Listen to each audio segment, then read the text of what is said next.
Good evening, televiewers. Welcome to Prime Hour on My Media Prime TV. We once again are going to say we're sorry for the late start. Tonight, we're going to be looking at SDOs, mayors, councilors, and local power. Who really controls Cameroon's municipalities? Where does power actually lie, and where does it come from? Is it from the senior divisional officers? Is it coming from the mayors, who are the authorities of our respective councils? Is it coming from the political parties, which provides investiture for those to be elected mayors, or it's coming from the people who elected the municipal councilors before a mayor is chosen? If time provides, we are going to also be talking about young people, old politics. Why are Cameroon's youth still missing from the center of power? We know that so many young persons wanted to become presidents last year, but all of them got kicked out, and the old guard have been there for decades. Now, what is wrong? Is it the young people who are not serious themselves? Is it the population that is not pushing them, giving them that push to become the presidents and power in place? We are also going to be receiving some men of God at the end of the program. We are going to be receiving members of Christ Embassy to talk about a program that they are organizing to bless humanity, especially Cameroonians. We're going to be discussing tonight with Professor Alain Kofele, who is our consultant. Good evening. We're glad to have you. It's a pleasure, Mr. Leo. Happy to be on air and happy to partake in this conversation today. And I think we're going to go a step further in being able to emancipate, educate, and pedagogically sensitize the population. Okay, we are also discussing with Dr. Barrister Asong Michael, who is a political actor. He was going to run for the presidential elections last year. Unfortunately, he could not get the required signatures to stand as a presidential candidate. However, he's very, very active. Good evening. We're glad to have you. Good evening, Mr. Leonard. It's a privilege for me once more to be on your program and also share this platform with very intelligent and smart co-panelists that are here today. Mr. Kum, if you permit me, I want to express my deepest sympathy to all the Cameroonians whom we have lost the last few days due to the Anglophone crisis. I also want to extend my encouragements to all political prisoners. We're talking here about the Naira 10, those from the MRC, Mr. Esama, Andre Blaise, Jacques Bertrand Mang, whose case will be coming up tomorrow at the Court of First Instance, Bonanjo, as from 11 a.m. And also, I would like to give a big shout out to Mr. Aya, the humanitarian, for everything he's doing for the young Cameroonian called Median, who was victim of the Anglophone crisis. So she received a bullet on her face, which completely deformed her face. And I think they travel out of the country for plastic surgery, and much still needs to be done. So please, if you can in any way possible, support her through your donations, which you can do. Go on Mr. Aya, the humanitarian's page on Facebook, and you're going to see all necessary information relative to the surgery that has to be undertaken, so that Median can have her face restructured and that she can be able to live like any other person. Thank you for those particularly in the diaspora for their support. And we are seeing how they are supporting us down here through their donations. And I pray that they should keep on doing the same thing. Thank you once more, Mr. Kum, for your invitation, and good evening to all our viewers. Okay, we also are going to be discussing with Lord Basama of the FDC political party. He is also aspiring to become the mayor of the Douala 5 municipality. We're glad to have you. Wow, thank you. I'm glad to have myself, all of my co-panelists, my national president, my regional one, and all of the Black people and all of the citizens of Cameroon. And once more, my sympathies to all of my brothers and sisters of the Northwest who have passed away. A moment for them. And for Jacques Bertrand too, and for the future of Cameroon. Thank you very much.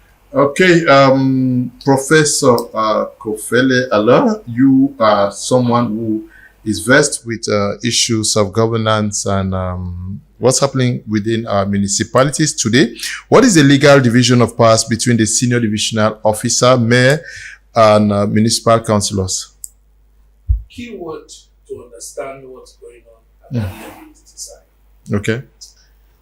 To design 2019 decentralization framework gives us a design that explains the harmony, like the possibility of local state administrators being able to harmonize with locally elected administration. I have a paper written in this respect, and it gives me a very deep insight into such a very dangerous harmony.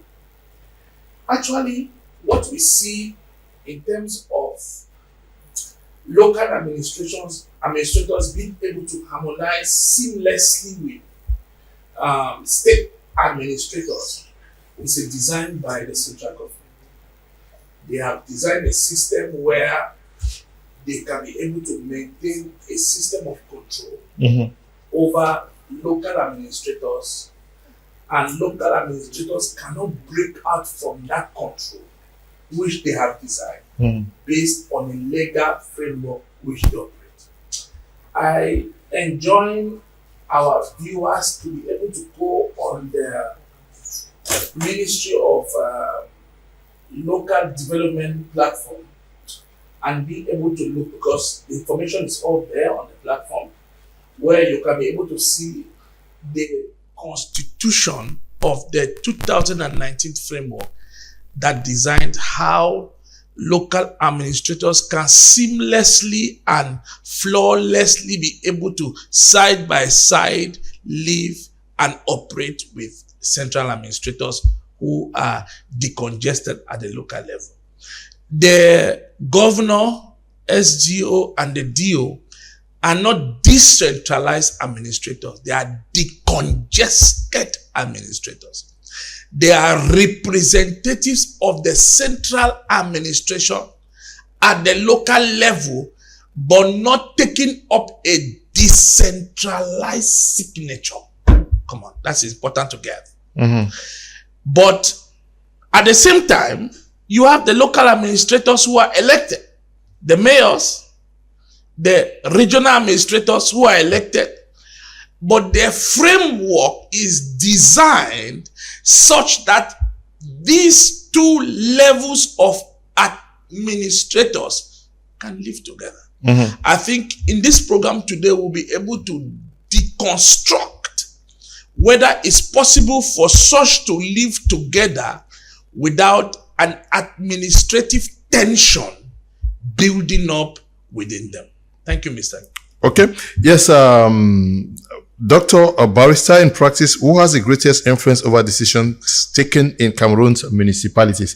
The senior divisional officer, the mayor, the municipal councillors, or the population? Mr. Kun, thank you for that question. It's quite a complex one, because we know that in Cameroon, by virtue of our constitution, Cameroon is a unitary state. And it provides that we have a decentralized system. So the government or the regime tries to govern its people through decentralization. Now, why do the Cameroonian legislator bring in the principle of decentralization? In fact, it is due to the reason that our governance system is centralized. Everything is centralized towards the executive, who organizes everything and who does everything from one position. And we are talking here about the seat of governance, which is Yaoundé, the capital of Cameroon.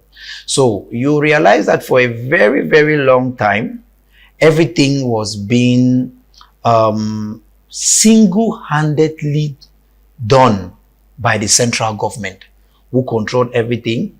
A few decades ago, if you had to go to the university, you had to go down to Yaoundé. Our parents, they all schooled at the Yaoundé University. And there were so many other things right up to date. The ministries, even certain issues related to areas, advancements, you realize that you are forced to go down to Yaoundé to be able to have access to those things and might be have your privileges restored in one way or the other if you are in the civil service. But now, decentralization was a proposition that actually came up, I think, in the 96 Constitution, that actually granted the possibility for the government to be able to manage and govern the country through a decentralized system, making use of the local community.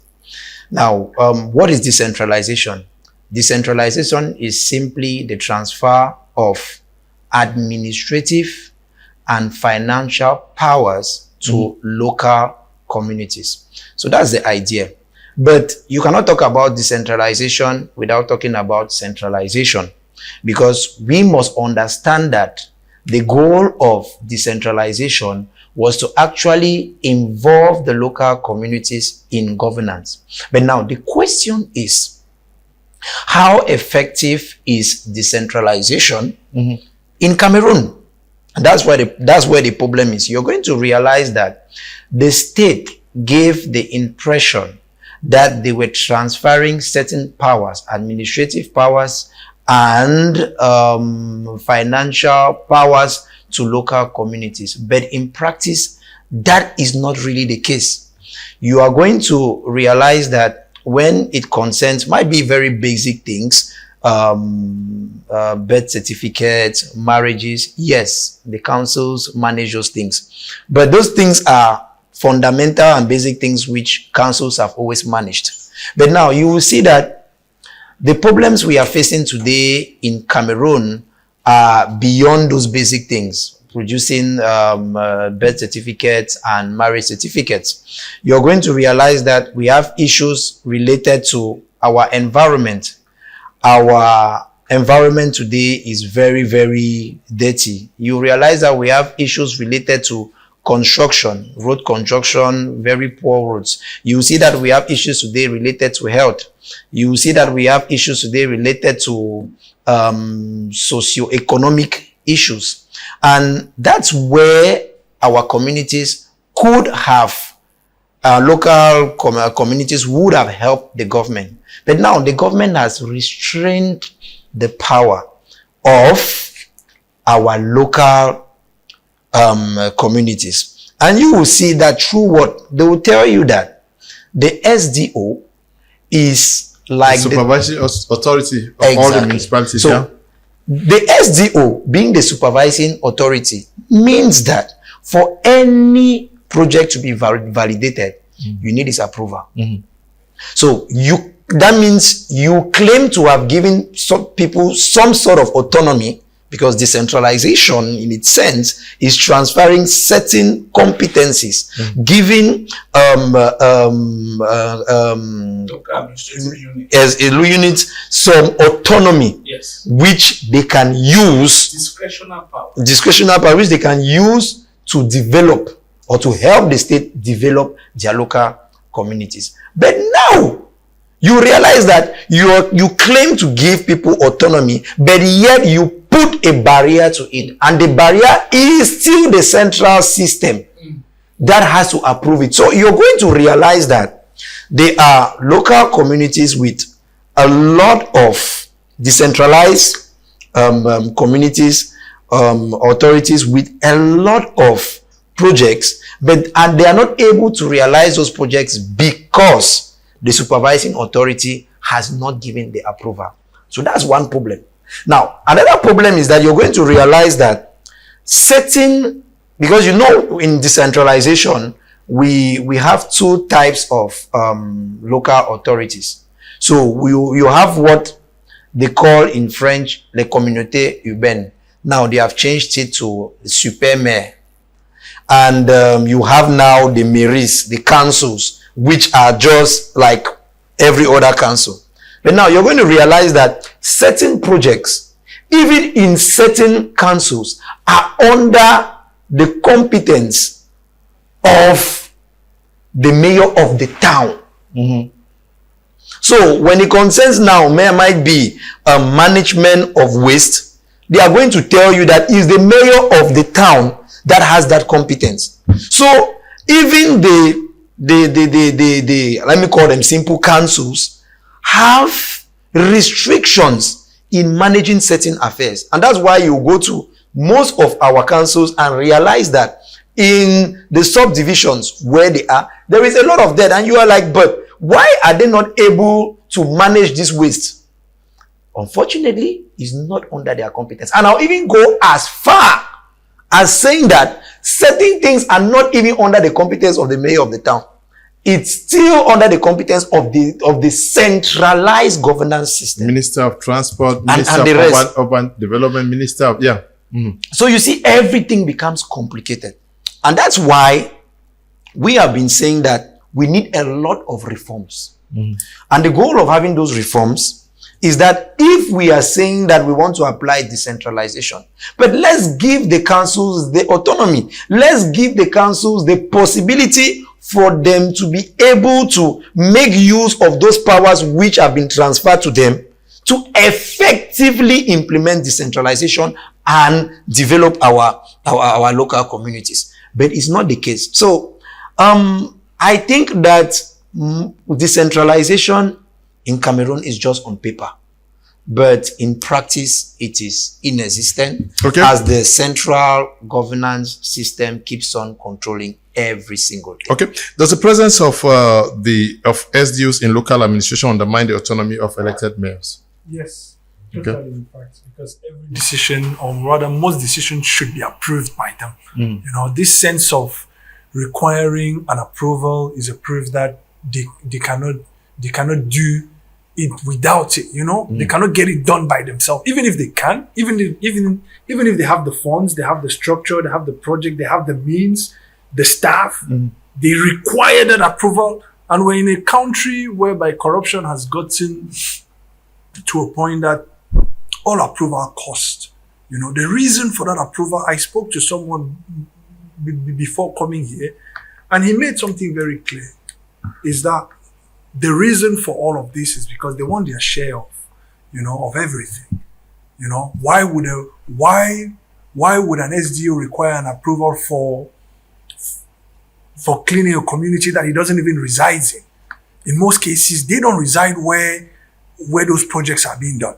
However, the approval is mandatory, which doesn't make sense. It's like me requiring the approval of my neighbor to clean my house when I can't clean my house. Why would Douala Saint-Clem require an approval from someone that doesn't reside in Douala Saint-Clem to get Douala Saint-Clem clean, to repair things in Douala Saint-Clem? It's like at the state level, if Cameroon required an approval from another nation to get things done in Cameroon, how would that look like? And that's why the local communities are currently facing. So we are totally against that at the FDC. In fact, we are for autonomy at all levels. Local communities should have the right and the autonomy to do the things that they can do by themselves. And that would even be a weight lifted on the central government. They have major things to think about. We have a crisis going on that they can think about. Why would they require thinking about, cleaning a road, cleaning a street, when there are major things that could have been thought about by them? So honestly, like my co-panelists mentioned, they have placed that as a barrier to some, and also to ensure that their own elected candidate always wins. Because you usually see this issue of approval whenever it's not a central government mayor that is in power, but whenever it's the central government mayor that is in power, the SDO is the central government SDO that is in power, you know, it's very fluid amongst them. But whenever you're seeing someone from the FDC, from SDF or another political party, that's when you will notice that, you know what, some approvals haven't been given, some things haven't been made to sabotage their effort of doing things. You know, at the end of the day. Okay, the collaboration between the SDO and municipal authorities from the ruling party is more fluid. It's more fluid than the collaboration with an SDO from another political party. Yes, all the kind. And you will notice that the intention for that is sabotaging their efforts to show that, you know what, all right, you know, you voted these people for them to get this done. However, look, they haven't done anything. So, you know what, vote for us again. That's the intention behind that. And then what they will never say to the people, that's why people should be informed that most of these other political parties, including us, that are not sometimes fulfilling our duties or our mandate is because sabotaging efforts are being done by the central government. You know, with posts like SDOs and other posts that they have put in place to ensure that whatsoever is good for the people. Because you see, that's why we are very, you know, we are very annoyed on that. It's because cleaning a road is for the benefit, it's not for the benefit of a party, you know.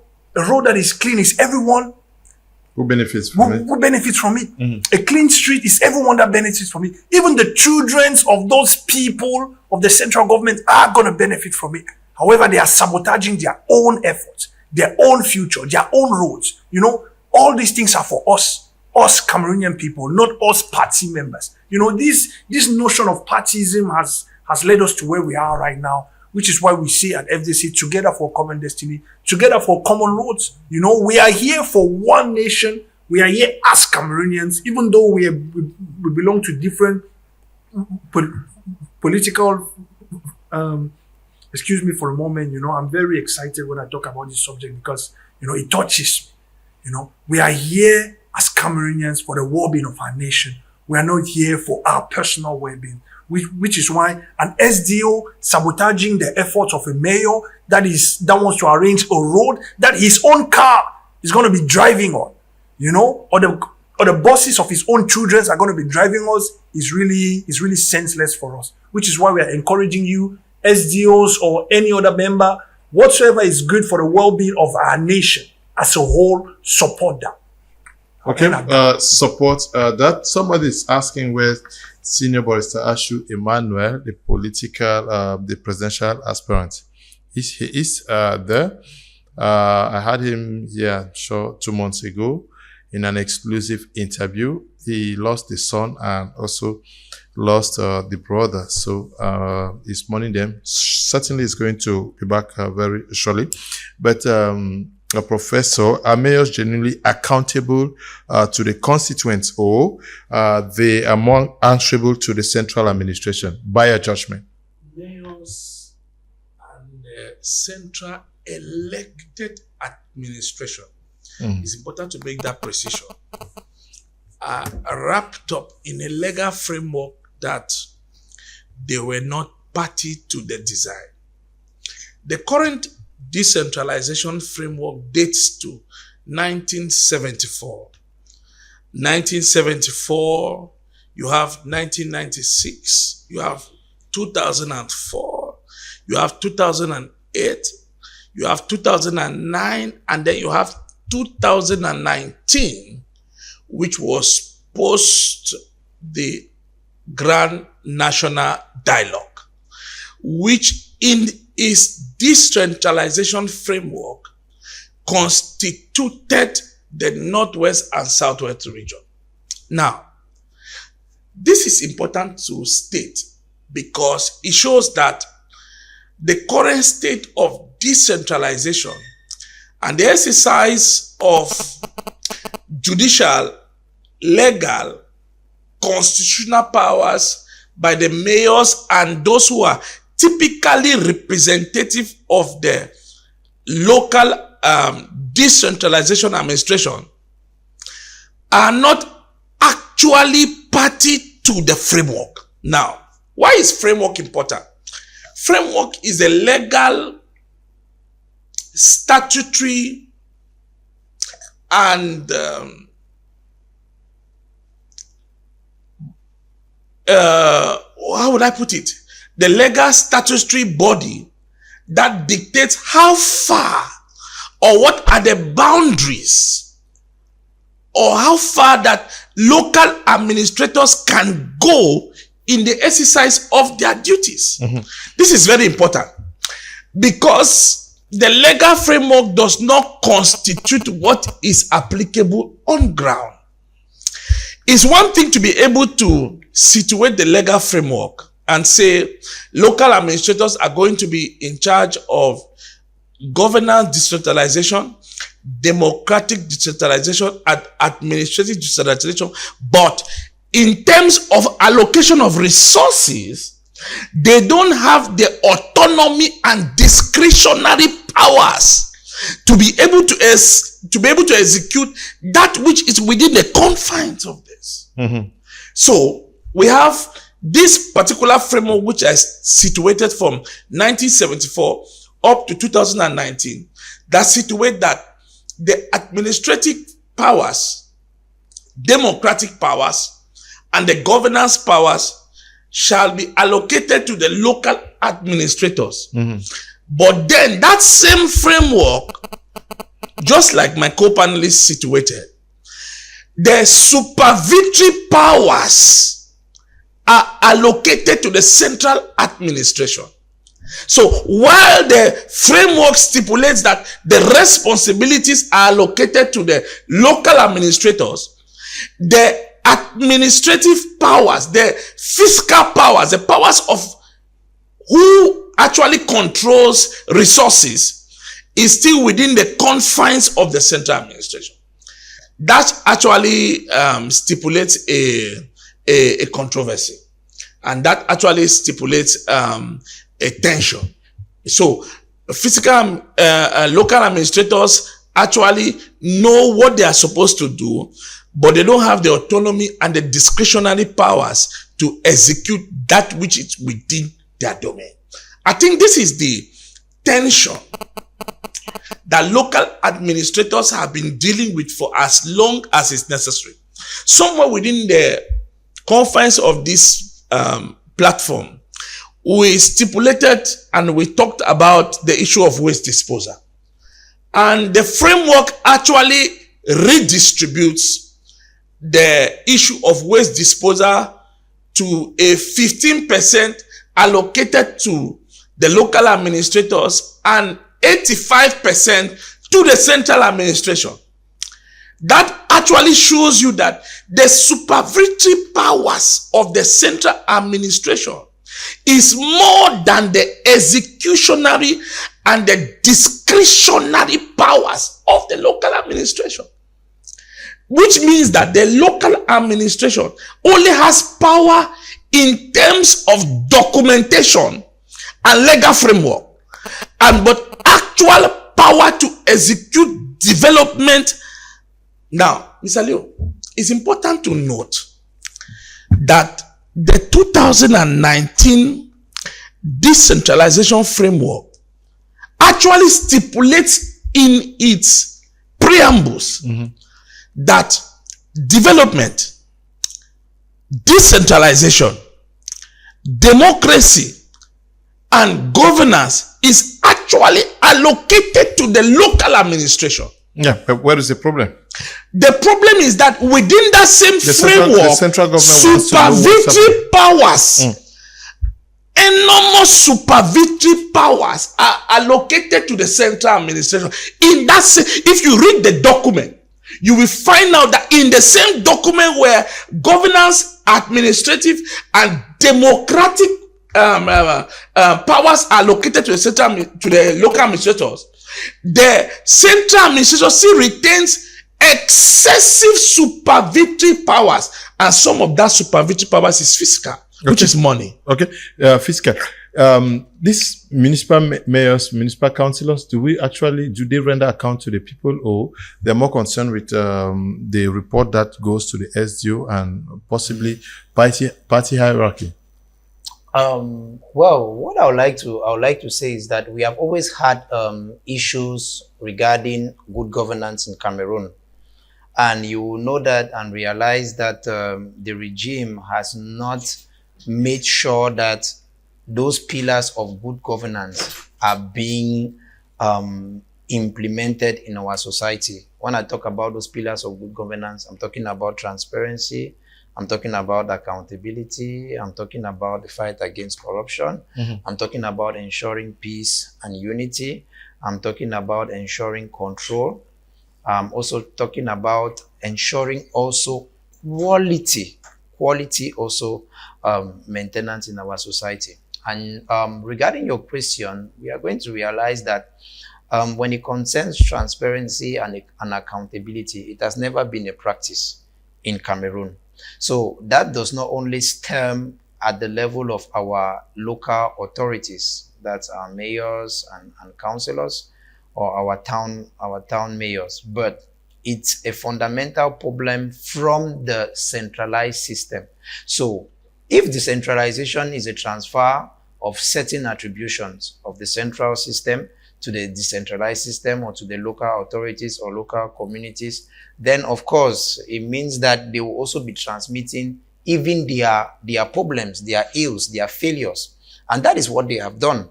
And that's why you're going to realize that the same attitude which the central administration has, you will see the same type of attitude in the decentralized governance system. So now the question is, who is to be blamed at this level? For me, I'll always put the blame on the central system, because if the central system has failed in setting the right pace of governance, in ensuring that, okay, people should be transparent, accountable, and be close to the population, then even the mayors too will not be close to the population. And we have seen that in several circumstances. When we look at what happened in Limbe and in Kumba, we did not hear of any DO or any authority going to see what has happened, or even going towards the people to discuss with them, and not only discussing with them, but also give a report, because it's important. It's not only about you going there and disappearing. It's about you going there, coming to on live or through any communication platform, and talking about those issues and proposing solutions. We don't expect our leaders to be perfect, but there are simple things that we expect from them. We expect them to be humane. We expect them to be caring. We expect them to always seek the best interest of the people, which is something that we are not seeing today with our regime. Our regime has, in a way,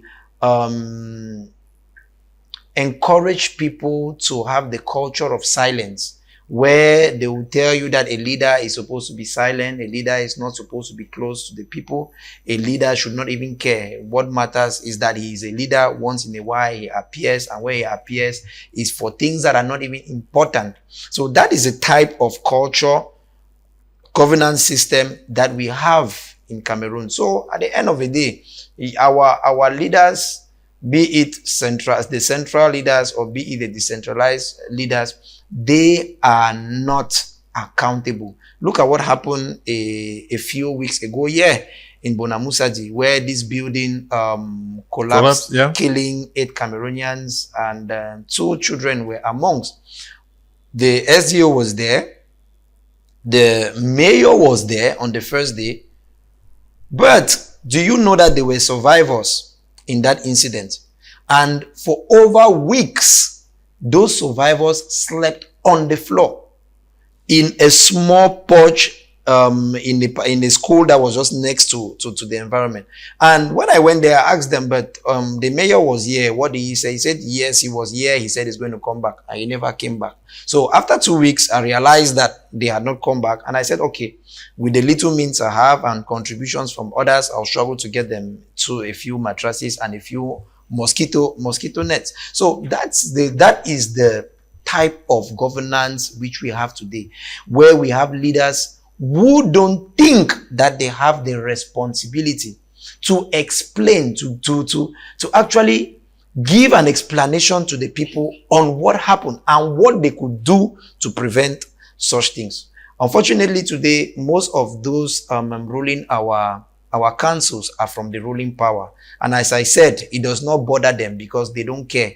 Those ruling from the central governance system don't care about the people, and they too don't care. Because I strongly believe that if they were objective, look at all the issues we are having today, lack of roads, towns that are extremely dirty. I think it would have been floods and the rest. I think those were basic things that if they struggle to resolve, then at least it would bring some joy to the people. But they don't care because those who are also in the central administrative system don't also care.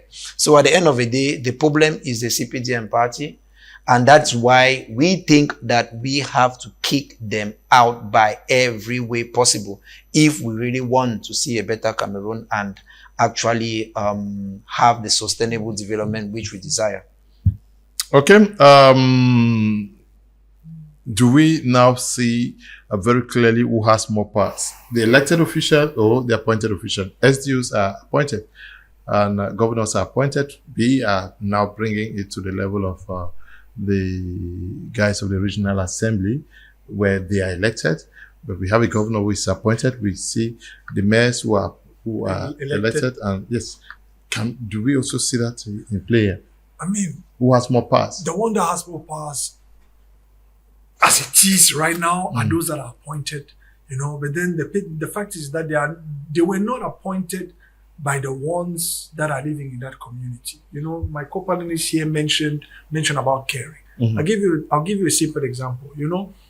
If you are hired in a company by a CEO of the company, the guy appoints you a post, you'll be accountable only to the person that gave you that appointment, not to the people that you're servicing, because it's that person that gave you that appointment that can fire you at any moment in time, So those, whether it's SDOs or anyone appointed by the central government right now, they are not accountable to the people because the people are not the one that gave them that position. They got their position through one way or the other, but not through the people. So as a result, the people are not their first interest in any way, shape, or form. Their interest is to fulfill the agenda of those that have put them there.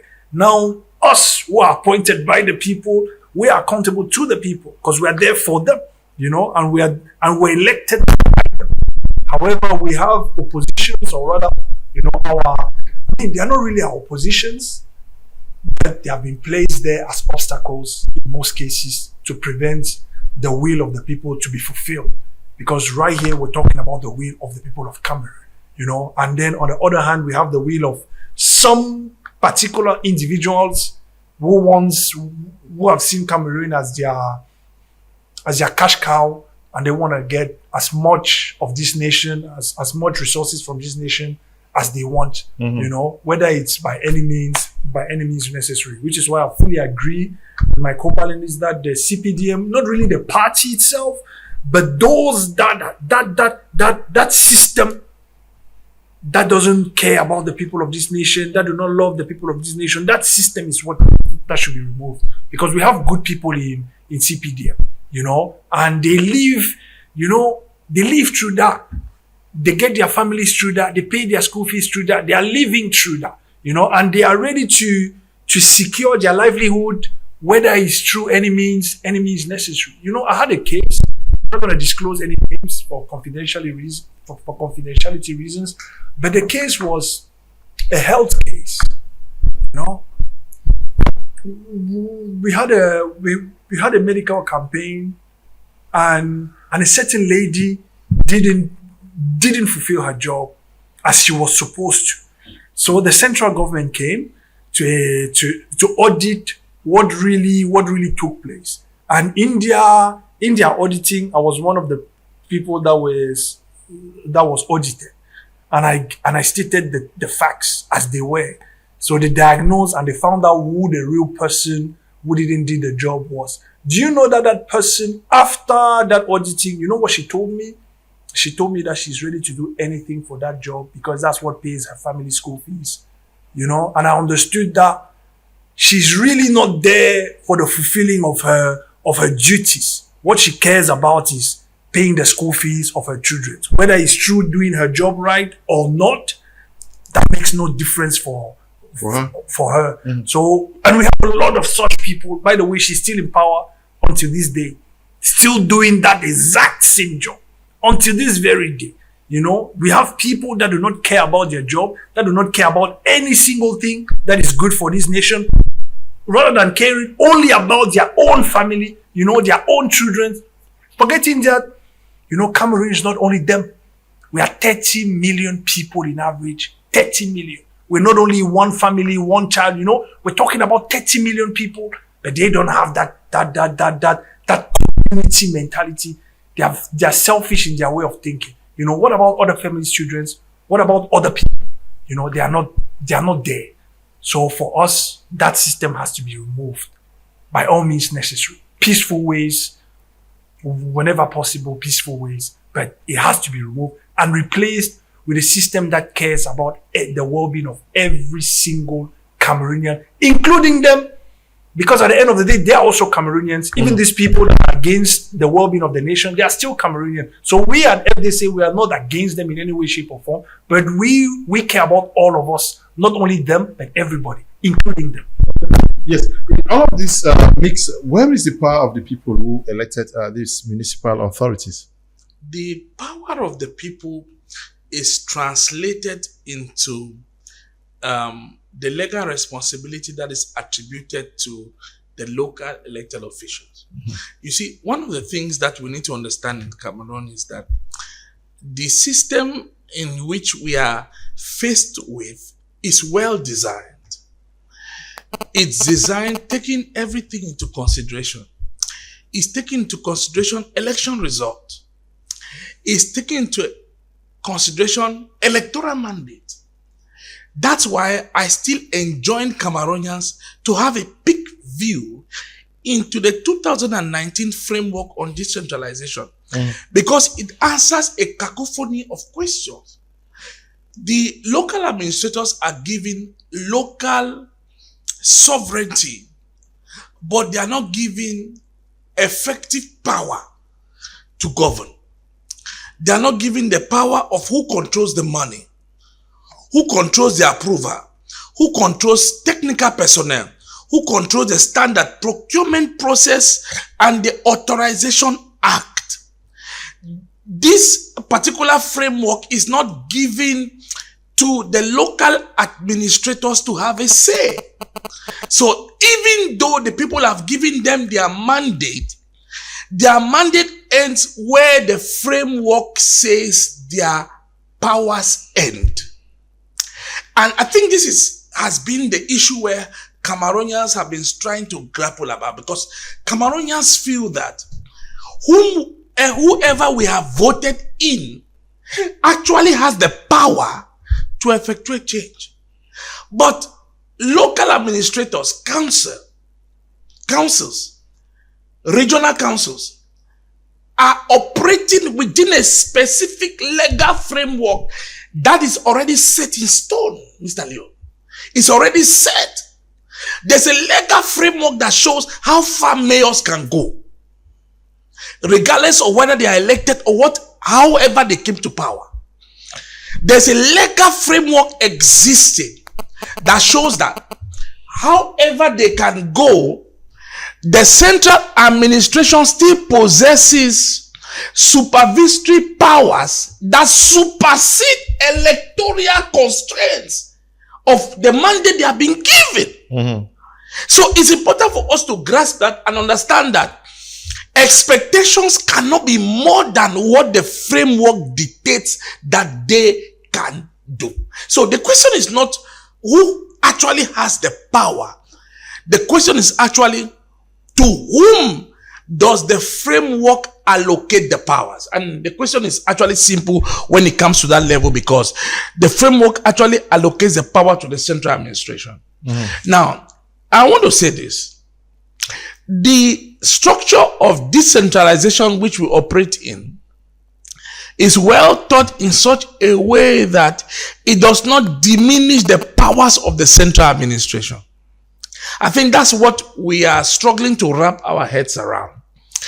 The framework that is in place that actually governs central administration in Cameroon is structured in such a way that the central administration has a way to intervene whenever it deems necessary. That's why the Minister of Finance doesn't need a complex mechanism to be able to withdraw the fiscal powers, the powers of being able to collect taxes and draw resources from the councils, like we saw at the beginning of this year, where the Minister of Finance dictated that the powers which were allocated to the local councils to be able to generate resources for the council have been reduced. It's because the framework stipulates that the central administration has the final say regardless of the circumstances. I think when this particular picture becomes clear, the narrative changes on what are we expecting of local decentralization authorities to how can we break the system. You know, when a system is built around a legal framework, is different from when a system is built around just electoral frameworks. Legal frameworks are stronger than electoral frameworks. A particular official can be voted by the will of the people. But if there are legal frameworks that constrain him, those legal frameworks become stronger than the electoral mandate that has been conferred to him. It's important for us to grasp that, because that's the situation in which we find in Cameroon. There are good intentions that mayors have for their local communities. Actually, the 2019 decentralization framework actually gives the prerogative of local development, local administration, and local democratic and administrative framework to the local administrator. It's actually stated in the framework. Now, can we also say that these municipal authorities themselves find their hands tied, wanting, yes, they cannot do more than they can, and they can also not talk, because one would wonder why their hands are tied, yet nobody is complaining. Is it because they know that their returning to office is based on investiture, a party investiture? Well, I would say party discipline. Party discipline. But it is through investiture that are chosen Yes. from the central committee. Yes. But Regardless of what they stipulate, that is free and fair or whatever. exactly, and that liberty of expression, liberty of thoughts, and the rest. But party discipline. We know the CPDM party, and they don't joke with party discipline.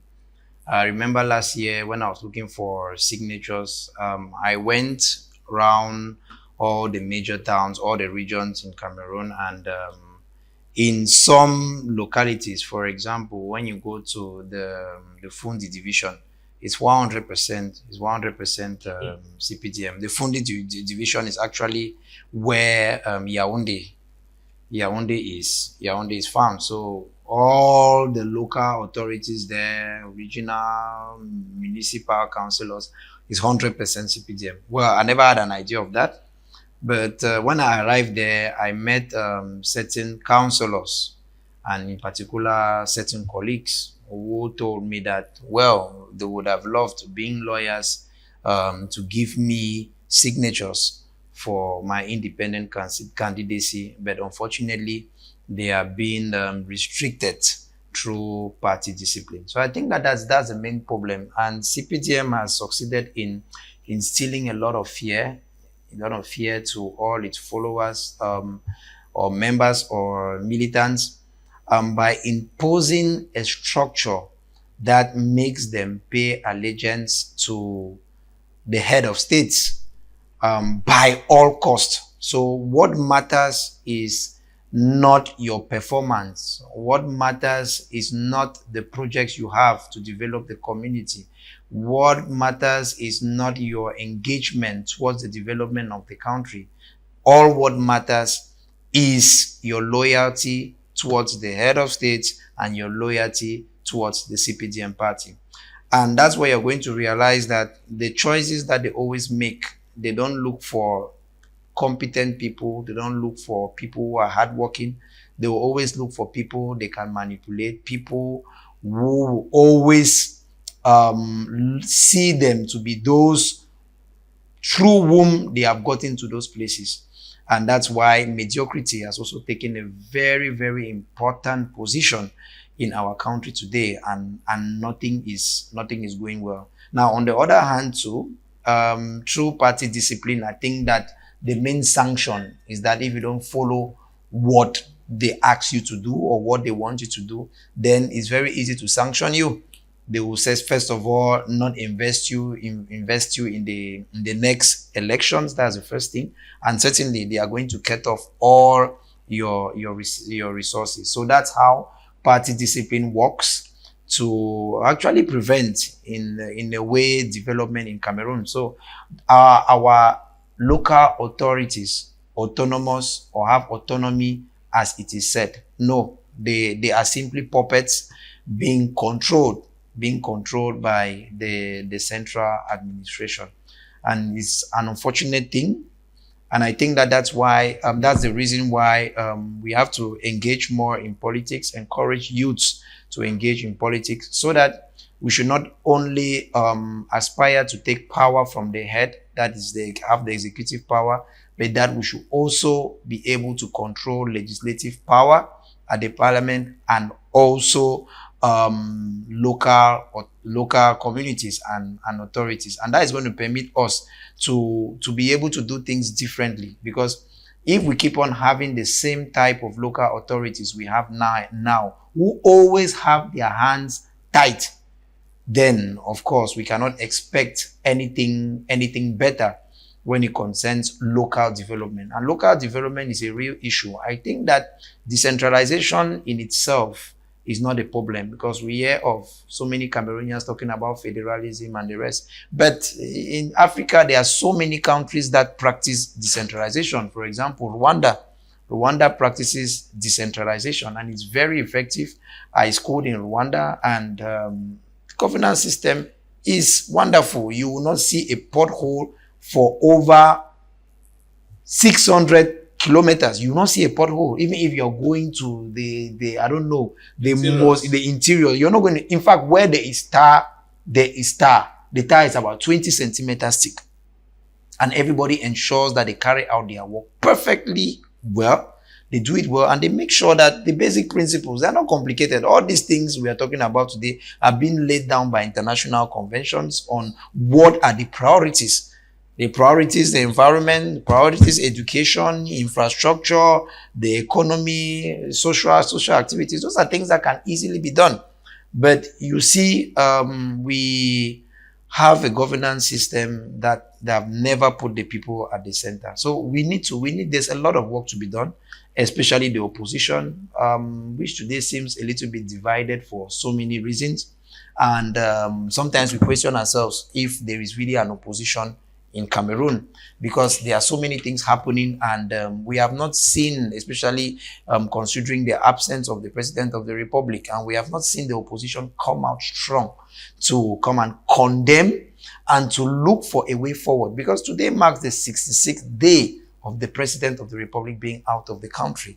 And just imagine, 66 days. It has never happened in the world where... We're talking about the cost of that absence. No, we don't even want to talk about the cost. The cost is not even a problem. About the impact the other day. Yes. Yeah. The cost is, for me, is not really a problem. But just imagine you being in a country. Just imagine how the world is going to see Cameroon, that you guys have been there for more than 66 days now, and you don't have any appropriate information regarding your president. So it's just a reflection of everything that is happening. And And I think that for us to put an end to that, we need to work harder. We need to hold hands together. We need to stop all the division we are creating, be it those on the side of Mr. Asa Chiroma Bakari, be it those on the side of Professor Maurice Kamto. We all have to come together and make sure that we kick CPDM out, because the problem is CPDM. Okay. So if we are able to join hands together If and kick the them out, opposition itself cannot organize themselves, there's no unity.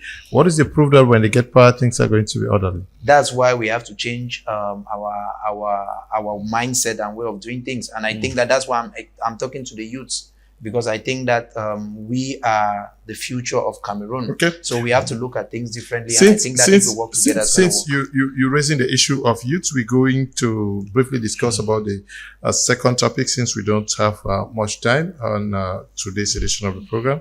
We're going to be receiving some guys under 30 minutes. Now, let's look at young people, old politics. Why are Cameroon's youth still missing from the center of power? Cameroon has a very young population. Why does political power remain largely in the hands of the older generation? Lord Bassam.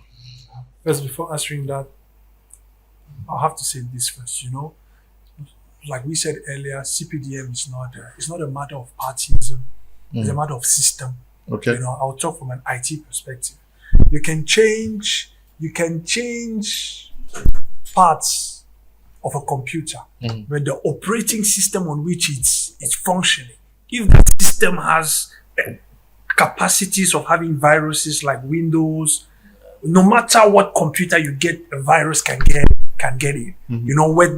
But the operating system like Linux, Macs that are unvirusable, irregardless of what you do, the virus, it doesn't have that it's not structured with the ability of a virus getting inside. That means if we have a system like that, which is what we propose at the FDC and what we propose for this nation, irregardless if it's the CPDM or any other political party that is in power, with that system in place, the nation will be working very well. And we have nations like US that has a system in place. It's not about the party, it's a system, and the system that we're having at the moment, and the masters of that system at the CPDM, they are the ones that have created it, and they are managing it very well. So even if you change a new leader and you maintain the same system that we're having, nothing is going to change. That's why we're encouraging a systemic change first, not only a party or a members change. So I had to say that first. Now, that said, when it comes to the youth, youth myself, and we are very, very, very, very distracted. Very distracted. And that it seems as if there is an agenda, an institutional agenda to distract the youth of this nation away from politics and into every other thing. Alcoholism, drugs, sexualism, and also even exiting the nations.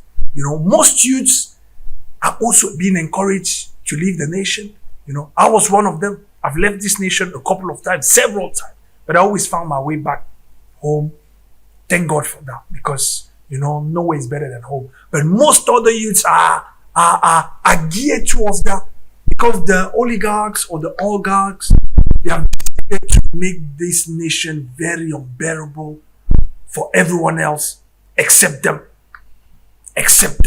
And not everybody is capable to live on fire or in a furnace. Most people have had enough of whatsoever this nation has to propose, especially when neighbors not too far from here. He mentioned Rwanda, studying in Rwanda as if there's no schools in this nation. I've schooled in this nation, and other nations have better schooling system. Yesterday, Barrister Bonga was explaining his experiences of studying in Rwanda. You see, so most people are encouraged to leave because they haven't sufficiently done things in our nations for us to remain in our nation, and they are encouraging youth into so many distractful things. Which is why, honestly speaking, to all the youth listening to this, we are the next generation of Cameroonians. We are the ones the old is going to leave, whether it's through time or through death, and we will be the ones that will remain. That's a fact. And what are we going to be remaining with? So please, be focused, be concentrated on things that really matter, which is the development of this nation. Okay. Why do young politicians often struggle to rise beyond party youth wings? They stay there for the next 20 years. The old guard stay forever. I think take the heads of most political parties. Yes. They only depart when they die. Yes. They're there forever. The first thing I think we need to put in place is that political alternation is not a function of age. So when we're talking about the young and the old, we're not talking about biological age. We're talking about a transition of ideology. We're talking about an issue of vision. We're talking about an agenda setting that represents the context of the times. We're saying that the times in which we're living, the younger people are more connected to the realities of demands of their time, and they are more prone to respond to it, and that the older generation are kind of disconnected from the realities of the time. Now, that particular reality needs to be clear first, so that our viewers do not think we're just talking about a revolution where one demographic generation replaces another demographic generation. That's not what we're talking about. We're talking about substantive replacement. We're saying that the younger people are coming up with an agenda. They are setting an agenda that reflects more of what this generation is asking for. Now, your question comes and says, why is it that the older generation seems to stick in place, while the younger generation seems to be struggling to be able to gain their place? I think that's a question of strategy. And I think that question is critically important, because when you look at the Cameroon political landscape, you will agree with me that it's not an issue of motive which has kept the visions and the agenda of the younger generation stuck. Is an issue of strategy. And I'm going to open that conversation by saying that there is an agenda that does not incorporate the younger generation. There is a design, the present political landscape, the present political culture in which we all are operating under, those who are actively participating, those who are observing, those who are passively participating. We are in a political culture where it's not conducive for the younger generation to participate. So the approach cannot be wait. The approach has to be, how can we make ourselves so indispensable to this present political culture that there is no option than giving us a space on the table of decision? I think if we reframe the question in that light, it becomes easier to see and to understand what is the situation on ground. The present political culture is colonial, and the present political culture, both colonial and post-colonial, has no place for alternation and succession. It is a structure that is structured around retaining power in all its forms. So, it doesn't have a place for succession. It doesn't have a place for new ideas. It doesn't have a place where another generation can come in to provide renewal to that which has been in place up till now. That's very important to note. The older generation doesn't believe in the younger generation.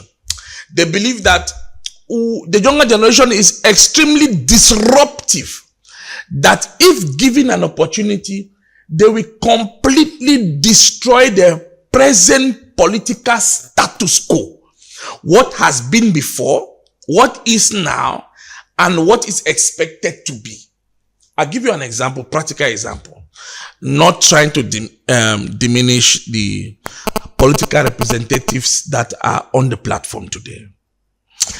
If you find that, if you look at it, like somebody like PCRN, Honorable Cabral Libre, if he are taking a normative and a regular political adventure into finding a place into the present political landscape, he would have never found a place. He actually did what I recommend for the present youthful political class. You must find a way. If there's no door, create a door. If there's no window, create a window. If there's no access, find a way to create access. Because the current political class in its design, the way they have designed the present political class, it does not have room for anyone else to come in. The present political class operates on loyalty. It operates on longevity. Like, you have been on the scene. We trust that you are not coming in to come and disrupt things. You are not coming in to come and destroy things. You are not coming in to come and shake things up in such a way that we lose our political capital. If that is your agenda, it will create a place for you. But if your agenda is to create a whole political culture, we are not ready to create a place for you. So based on that, you find out that the current political culture is not structured to create room for any new entrants. And this is very important. So, Mr. Leon, when I saw this particular aspect of this conversation today, I found that it's more practical than any other way we could look at it. Because I think that's the actual problem in which younger political actors are finding. How do we make our mark in a present political culture that does not give room for any new entrants? Yeah, but I've met so many young persons. I remember that many young persons have come on this platform. But when people write, they say politics is a very nasty field. It is also very risky. It's dirty. And many young people are scared. Yet they want change, but nobody has the audacity to confront these challenges and be able to stamp the mark. Yeah, he raised the issue of Honorable Cabral Libre.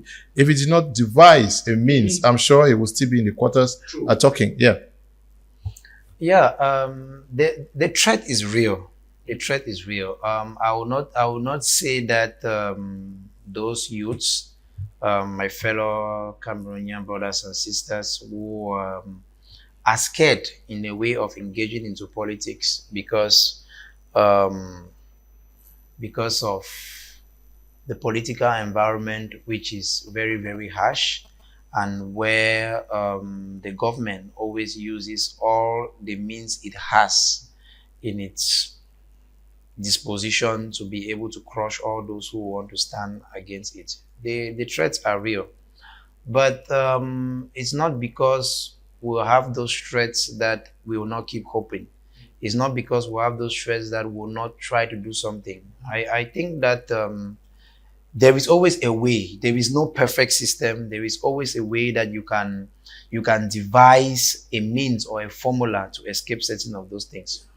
Well, it's true that for what many people don't know is that myself, before engaging into politics, it's not today that I decided to engage in politics. Right since the age of 16 years, I already had a plan that I'm going to get in politics.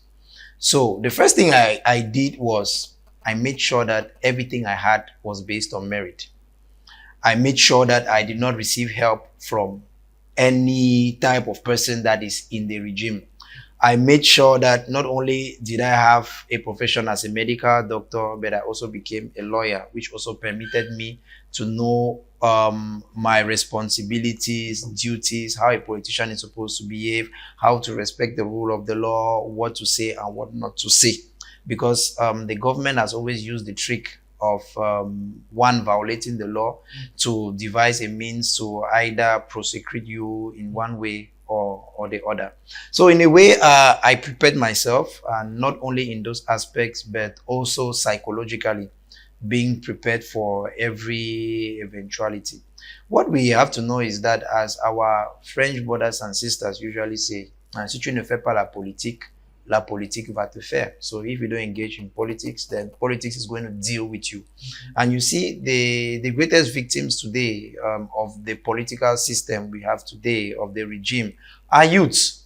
So are you going to sit back down and say that because they are threats, I'm not going to engage into politics, I'm going to keep suffering? Because knowing that if you're suffering now, imagine what is going to happen to your own children.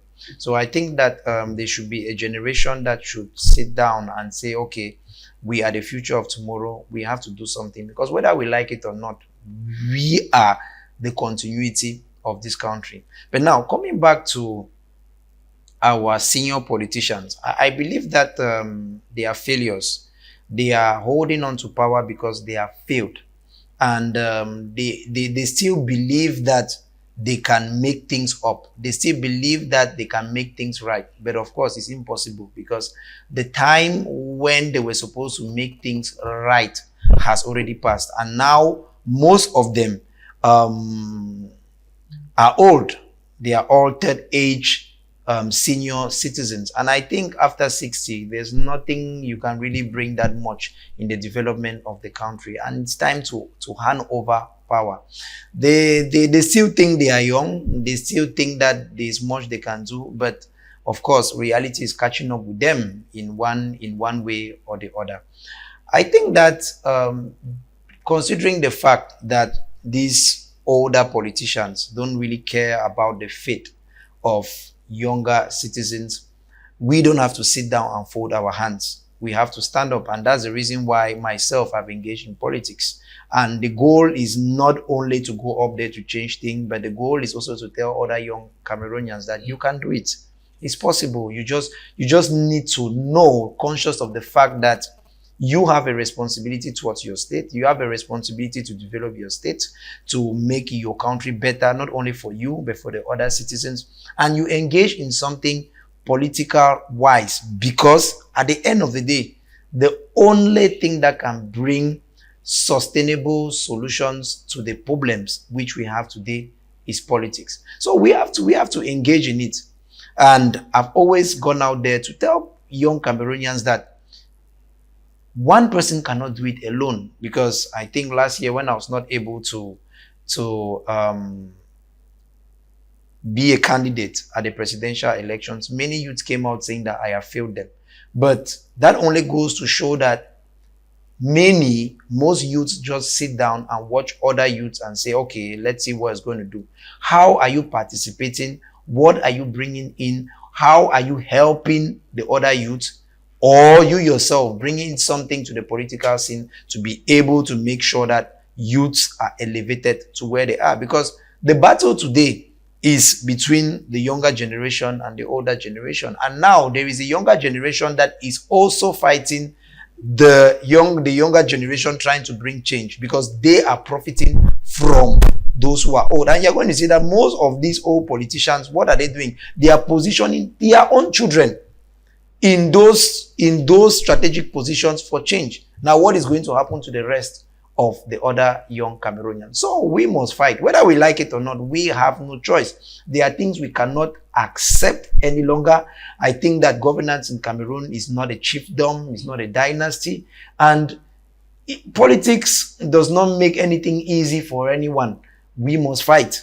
And of course, when I mean fighting with respecting the constitution, respecting laws related to human rights, to peace and the rest, but doing what is democratically prescribed or acceptable. So there's a lot we need to do. There's just a lot we need to do. And I think that we should not be focused on the old people, because it's clear their agenda is to keep us under bondage. Yes. But now we have to be conscious of the fact that we have to bring that change which we desire, and we have to fight it. We have to do it together. It's not Asong Michael that will do it alone, because at times I find myself fighting alone, but we all have to fight as a group. Aso Michael was not designed to come and sacrifice himself. Lord Lord Basama, can we say Cameroonian youths they are lazy to some extent from the political standpoint? Are they waiting for somebody to open the doors for them into the political landscape? I mean, both is true. No Cameroonian child is lazy. You know, you just have to get out of this place. You see a child of 3 years old looking for metal for sale, 5 years old doing a job in one way or the other. So laziness is not, it's not a part of Cameroonian. That's not our culture. They're just scared about politics? Yes. They've been desensitized. You know, the old guards have made it in a way that c'est pour eux. You know, it's their things. You know, they don't care much about that because they know that, you know what, the status quo is already there, so it will be there as it is. However, like you said, you know, it's not the truth. It's not going to be there as it is. The proof, a couple of years ago, we were under slavery, under colonialism. Here are we free. You see, so what we are currently living is not an eternal. It's not a sentence. No. It's not a sentence by any way, shape, or form. It's a matter of decision. Us youths, we have decided to participate in the change of our nation, in the well-being of our nation, and we will do that by all means necessary. That's a fact, you know. And every single youth of this nation should understand that they have a role to play in the well-being of their nation. It's not someone else's responsibility. You know, it's 30 million people's responsibility. We are 30 million minimum Cameroonian. It's all of our collective responsibility for the well-being of our nation, not to some of us. You know, even though we that are here, we have made that decision, but 60% of Cameroonians are youths. All of you guys make that same decision. You know, at the end of the day, we are the ones that are going to be remaining. He mentioned they are they're already positioning their children's who have the same mindset, the same mentality, you know, wanting us to be in this, a country whereby a 3 years old is working for metal, looking for a means to survive, when billions are being siphoned. That is senseless. That doesn't make sense. And we are amongst those that believe that it doesn't make sense because this country has sufficient resources for all of us to have the best life possible. We've been other places that they don't even have 10% of what we have, but the system and the structure that they have in place ensures that every youth is going to school, every youth is having his basic vital necessities. But we are in a nation whereby fertility is off the roof, resources are off the roof, but people are suffering because some individuals, political individuals, have decided to keep everything for themselves. We say no to that. Permanently no to that, you know, at all costs. No to that, and yes to us participating in the well-being of every single citizen of this nation. So we encourage the youth to participate in politics. Okay. At this juncture, how do we get more youths into politics, party politics? I think one of the things that the younger generation need to realize is that they are not competing against just individuals. They are competing against the system? Institutions, yes, which are set to protect the elite. That calls for a very complex strategy. And one of the things that should not be entertained is the avoidance of politics. Politics should not be avoided. Now, the strategy I'm going to suggest to our viewer youths who are watching us right now and who are thinking elite power and political power is condition sine qua non for development and for change. How do I approach this? I'm going to say that whatever you are engaged in right now can be converted into political power. That's one of the things that we must realize. Social power can be converted into political power. Influence, even those who are online, who are influencers, that particular power can be converted into political power. Being able to intervene in politics at a normative level, at a passive level, can at some point be converted into political power. Correct. Intelligence, intellectual power can be converted to political power. So the young people should see that wherever they are right now is the right place to be right now. With the right strategy, that can be converted. Now, the advantage which we sometimes stipulate concerning the older political elites is the issues of finance and resources. They have more finance and resources. They have more networks. They have experience concerning the system. But these particular advantages that they have can be counteracted. Sometimes when you enter into a political arena, the first thing not to target is a political office. The first objective should be political experience. Like, I get into the system, it may look like a passive intervention in the system, but it grants me political experience. It grants me political patronage. It grants me political leverage. It grants unto me political networks. This at the right moment can be converted into political power. One of the things that is amazing right now is the issue of social media and social influence. Mm-hmm. If we remain at the point of just social influence and followers, we have ended halfway and 50% of the journey. Mm-hmm. Such particular influence should at some point be converted into agenda setting. At the political angle, it is when political power, political influence is converted into the ability to change or influence the agenda that it becomes political power. Okay. So I think that the young people are not disenfranchised. I think it's a matter of agenda. Like I quoted earlier on the issue of Honorable Kabalibi.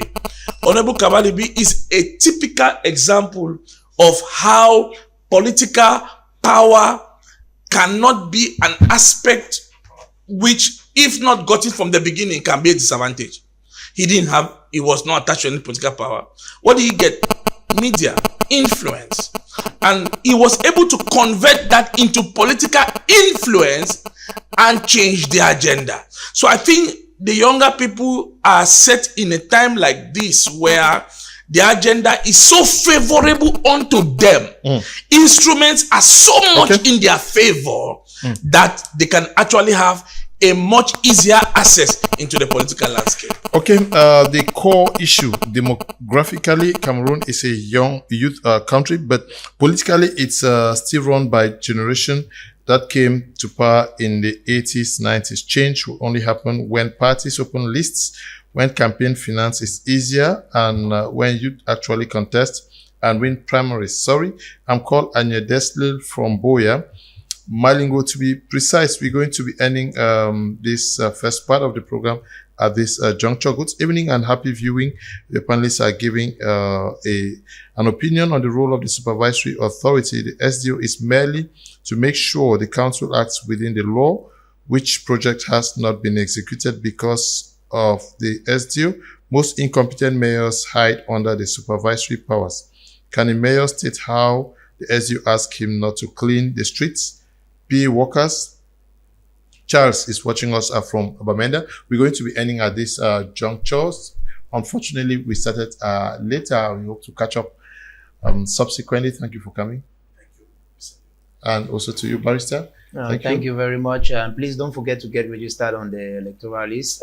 Registrations will stop on the 31st of August. And please don't also forget to support Median through Aya, the Humanitarian Foundation. Okay, thank you too for coming. Yeah, thank you to all. And like we said, together for a common destiny. We are going to be moving to our next, the next part of the program to talk about something religious with members of Christ Embassy who are already in the studio after the break.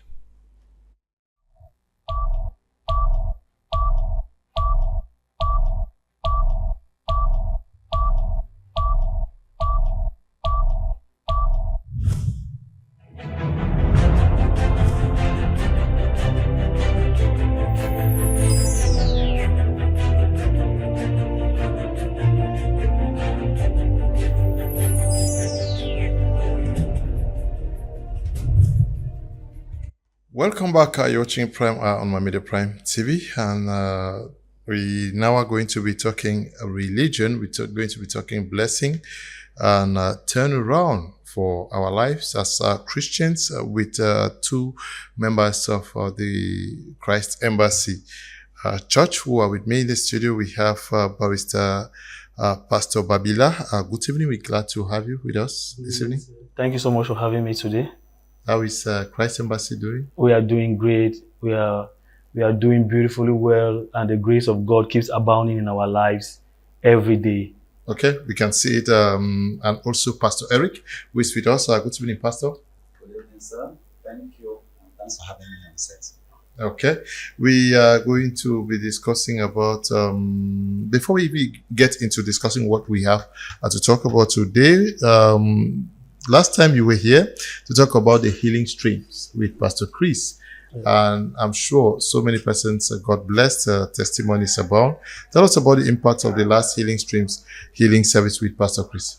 Thank you so much, sir. The Healing Streams Healing Life service, the July edition, was actually beautiful, was actually wonderful. We recounted a lot of testimonies all across the world. You see, the Healing Streams came like an answer to many who were depressed, who already thought that their lives was already to an end. But as they participated in the Healing Streams Healing online service with the man of God, Pastor Chris, I can tell you their lives were never the same again.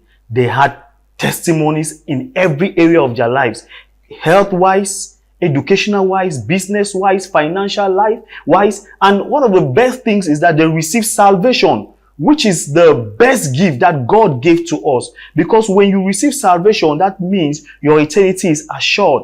And right now, the Healing Streams July edition was online. But the same thing now is coming to us physically, which is the day of blessing. Meaning that what we saw in the Healing Streams online, it will be happening right here in Douala on the 16th of August 2026.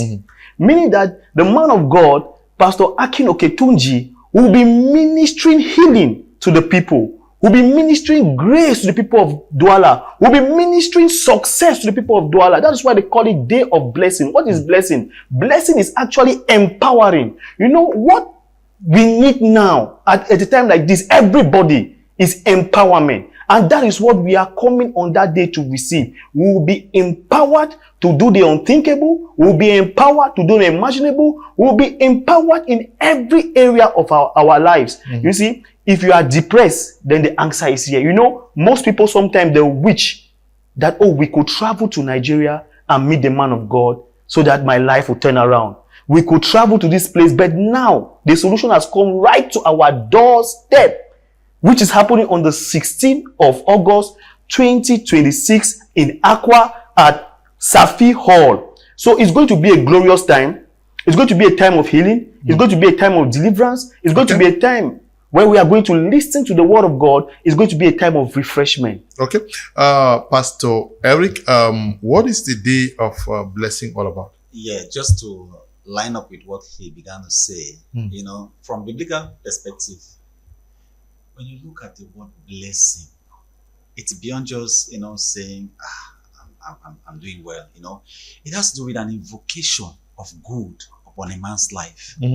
That divine enablement, divine empowerment that causes a man to prosper in everything he does.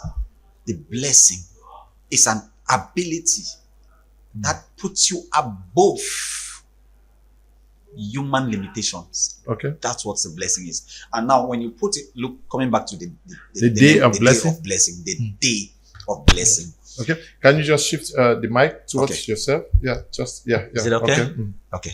When you talk of the day of blessing, as the name goes, if language means anything, you see, it's about a day where we're going to be having this reality being made evident in our lives. You know, but then let me shift you to biblical revelation.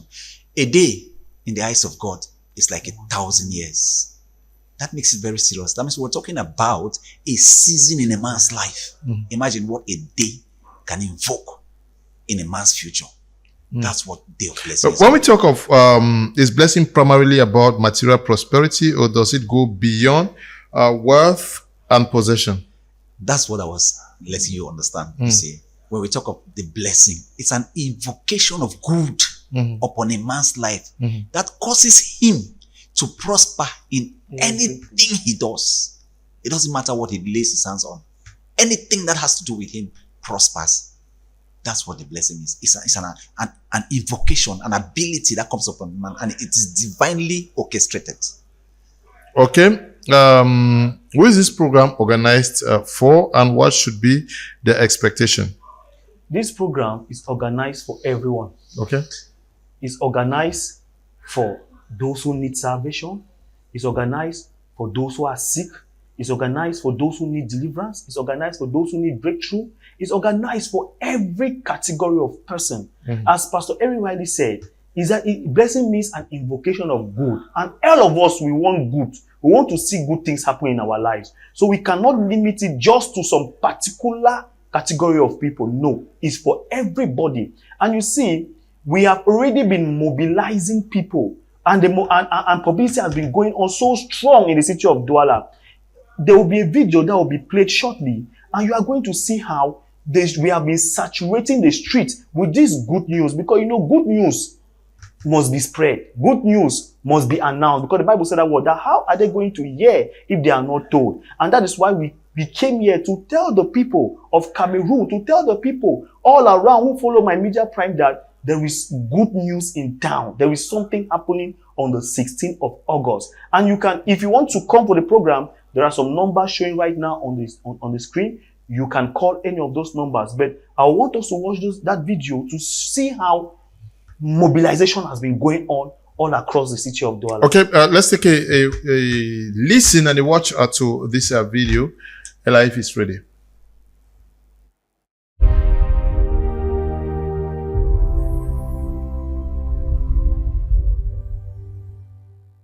It is the dawning of a new season in Douala Group 2. The atmosphere is already charged. The heavens are wide open, and the clouds are heavy, full, and ready to empty themselves. This is not an ordinary gathering. This is a day of blessing, a new season of grace, a new season of increase, a new season of supernatural encounters, and presiding over this glorious move of God is our highly esteemed zonal pastor. It's just, the Bible says in Romans 1:11, it said, he longed to see them, that he may impart unto them some spiritual gifts. I'm coming to impart some spiritual gifts to you. And after this meeting, your group, your life, your church, everything you do will never be the same again. I'm coming in the fullness of the power of the Holy Spirit. And you can be sure that whatever it is that you desire, you will not leave that service without receiving the desire of your heart. The atmosphere is electric. Expectations are rising. The clouds are overflowing, and they are about to pour out.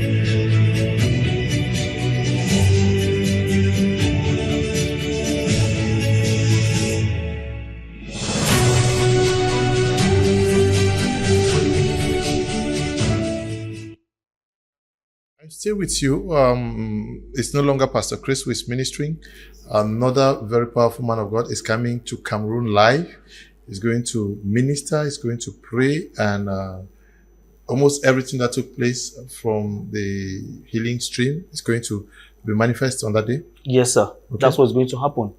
The Bible says that the spirit of the prophet was spread among the other prophets, meaning that the same spirit that Pastor Chris has, the same ability, the same office that he functions in, is the same spirit and the same ability that the man of God, Pastor Akin Oketunji, also functions in. It means there will be no difference between what we see on TV and what is going to happen on the 16th. Okay. Okay. Yeah. Yes. The big thing about the whole thing is, people have been desirous of the man of God coming to their hometown, coming to their nation. But I have good news for you. Pastor Chris is in town in the person of Pastor Akin Oketunji. That's what it's all about. Okay, that's what it's all about. He's going to be here. Where is he coming? Also from Nigeria, or is his residence in Cameroon? He's actually our zonal pastor of the East Central Africa Zone 4. That's to say, The countries that involve that zone is Cameroon, you have Equatorial Guinea, you have Gabon, you have Central African Republic. Yes, all these countries, this is our senior pastor who is in charge of the churches of Christ Embassy within that zone. Okay. So it's going to be ministering, and for participation, what do you do? For participation, all you need to do is to register. But as I rightly said, the registration for the voice is free. Everything about the program is free. And if you want to participate, all you need to do is just to call the numbers on the screen, and they will give you more directives on how you can be there. But we already have flyers that have already been going out. We have our publicity that's already been going out. We already have been doing announcements. So as I said, participation is free. And if you want to participate and you don't know how to, just call the numbers on the screen. Okay, just call the numbers on the screen. And just to add to that, yes, precisely the venue is the Safi Event Center. Yes. It's in Aqua. Yes, just behind Ceres Express Voyage, Aqua. Okay. Yes, Ceres is the one of the latest travel agencies located in Aqua. So it is located behind that agency. Ceres. It's immediately behind Ceres. Yes, for how long will the program run? The program is going to be on this Sunday. It starts by 9 a.m. And by the time we're getting to 1 p.m., everything will be running up. Okay. So wherever you find yourself watching us tonight, get your bags and everything ready. You could already start booking for a hotel if you are coming from out of town, because it is going to be an encounter to be remembered. Yes. Most of what happened through the live stream is going to be made manifest live. You've had other sessions like this in Douala here?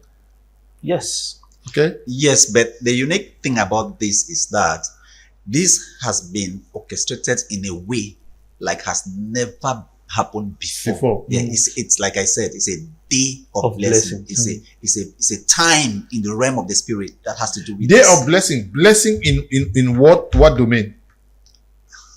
I'll bring you back to what I said about earlier. Yes, just remind us. Yeah, you know, like I said, the blessing is the invocation of good, and this gets across every crisis of humanity.